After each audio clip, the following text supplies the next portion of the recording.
Gram soap, 100 gram പുകയില. 100 gram പുകയില എടുത്ത് അതിലേക്ക് 1.5 ലിറ്റർ വെള്ളം ഒഴിച്ച് ഒരു ദിവസം കാക്കും.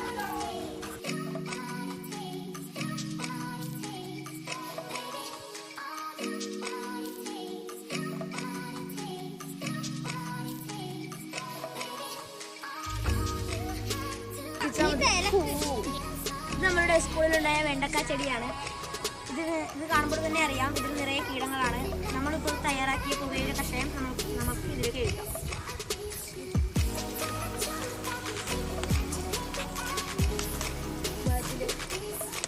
കീടങ്ങളെ നശിപ്പിക്കുന്ന പുകയില എത്രത്തോളം അപകടകരമാണെന്ന് നിങ്ങൾ കണ്ടല്ലോ. ഇത് കഴിക്കുന്നവരുടെ